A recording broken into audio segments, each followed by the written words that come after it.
Hello there YouTube, and welcome to my latest video.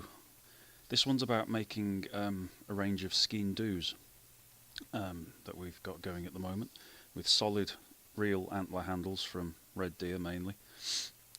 And as you can see here, I'm just sanding them down, getting them ready and going through the various grits. The reason this one's going to be voiceover is just because of the way the recording fell.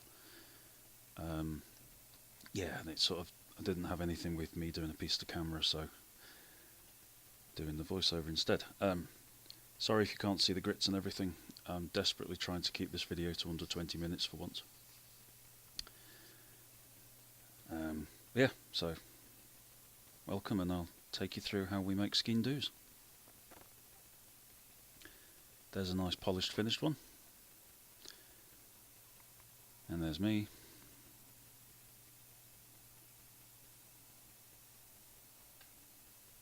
Yet more hand sanding.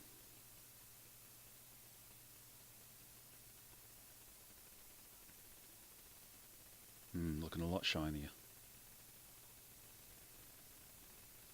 That's the tang of the blade. Had these blades sent down from Scotland. They get pressed out and ground and polished. They're stainless steel. The tang is around about 2mm thick and about 5mm wide. Don't know if the numbers will show up on this caliper in a second. Yep, great video in that is, Dave. Well done. Yep, trying to get focus. Still not happening. Might need to upgrade the camera before that happens.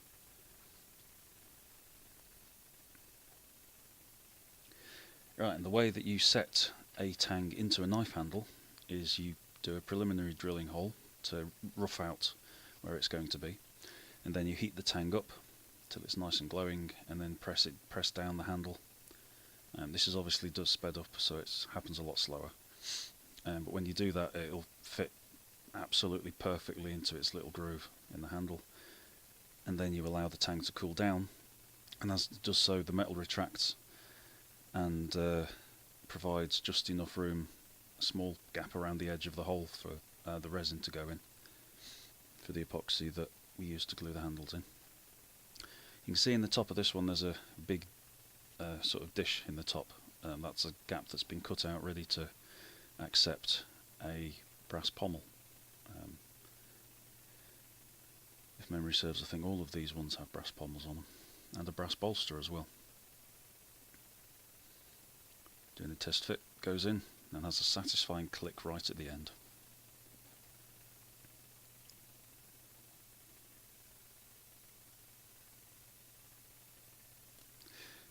Don't worry, I do have very strange tasting music.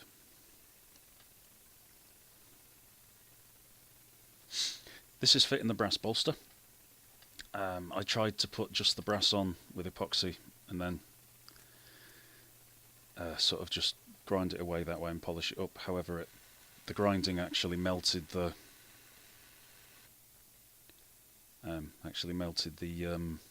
epoxy, and so I drilled some holes in and put some brass rod down, 4mm brass rod, and then epoxied the brass into place, measuring where to put them by obviously putting the ice lolly sticks in the hole to square everything up, and then drilling it and going down and making sure everything sat where it wanted. This one was particularly difficult because it's well, it just kept coming off because the main stem was quite twisted, and every time I was trying to sand the brass down, it just melt through the epoxy and pop off.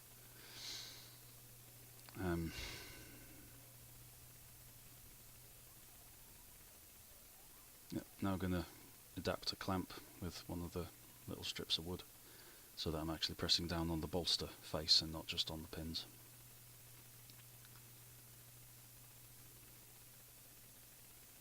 Oh no, bit of steel. That's how it looks after it's glued in. That's once it's sanded off, and that's once it's polished.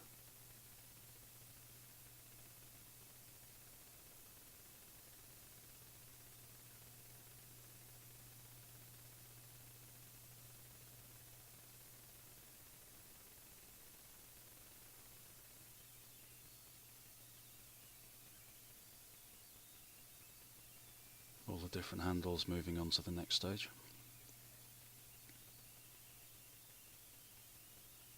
The leather bound one I really am quite pleased with.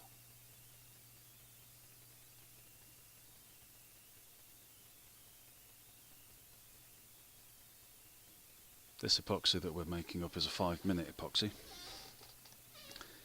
and you really do have 5 minutes from the moment the two parts touch. So the moment you squeeze it out of the tube, it's, well, you've really got to get on with it. And trying to find various clamps, ways to clamp them all together.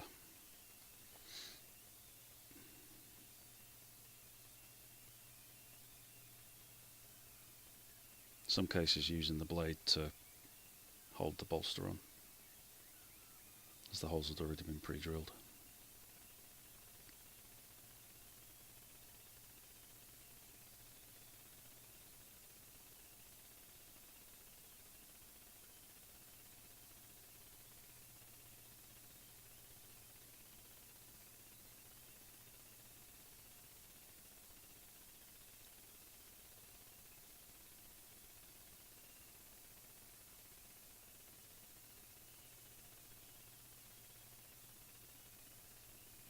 Hope you're dancing along to the music. Yeah. Starting to hand sand now, using my random orbit sander. Starting off on 80 grit and working our way up to 400. Apparently you can get pads up to 800, but I've only got 40 to 400 is the range I use. This is finishing off all the bevels and working our way through the grits and getting the final shape to the bolster and the pommels.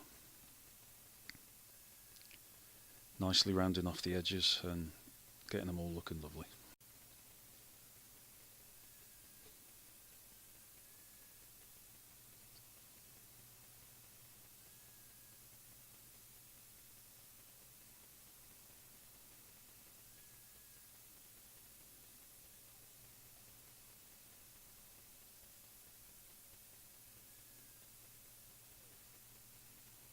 That's 400 grit all done. Now going back to 400 grit and paper to hand sand, then moving up through 600 and into wire wool, making sure the blade fits properly. There was some problem with the blades leading into the tang weren't exactly 90 degrees. And as the blades are out of stainless steel, it's easier to carve out of the brass. I mean, I do try to carve the stainless steel in a minute, try to file it down, but it was actually a lot easier to cut a nice little gully into the brass for the edge of the knife to sit in.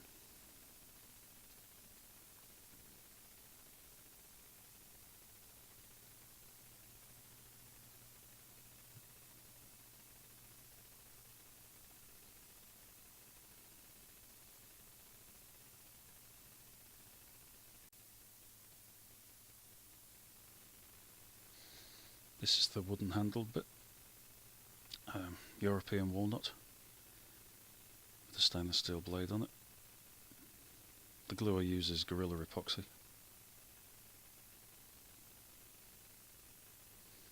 And that's the basic clamping arrangement for getting the blades to epoxy in. Now we're on to the polishing bit, polishing section. This is a sisal mop, or sisal mop.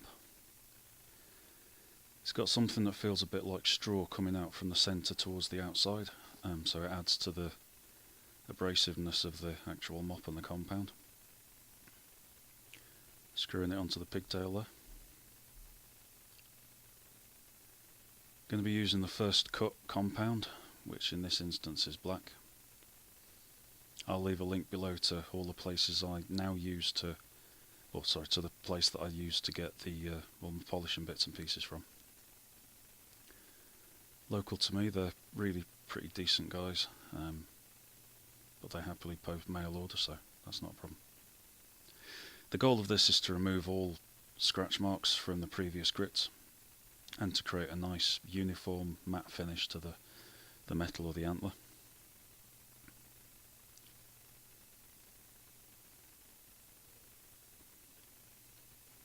It's not overly polished at this point,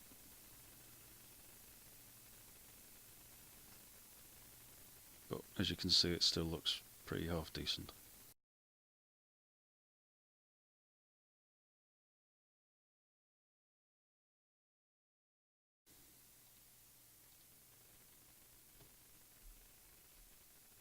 Moving on to the coloured stitch mop.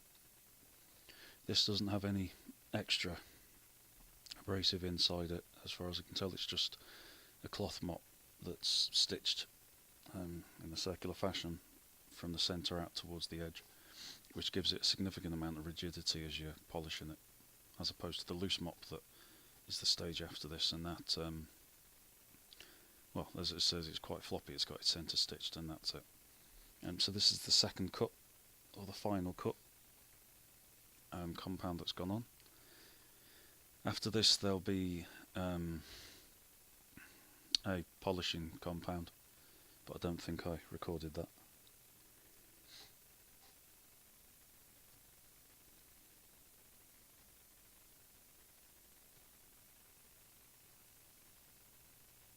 This is the first time that it actually starts to look properly shiny.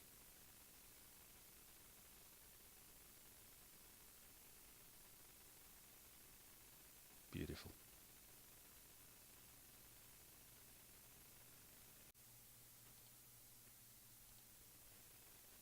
So now we've just got a few stills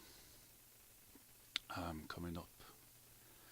This is the one that's already been sold, the antler handle, the one you've seen me working on the most. Beautiful thing that was. This is the leather wrap, also looking great. The solid walnut handle. The Sgian Dubh, which is a Damascus steel bladed bottle opener and weighs 174 grams. There's a beautiful close-up of the blade. Very, very pretty item. And there's my legs. And thank you for sitting down and listening to me. Hopefully you'll be able to get something from it. And all these are available in the Etsy store. Please like, subscribe, and don't forget to hit that bell for whenever my new videos come out. Thanks very much. Bye bye.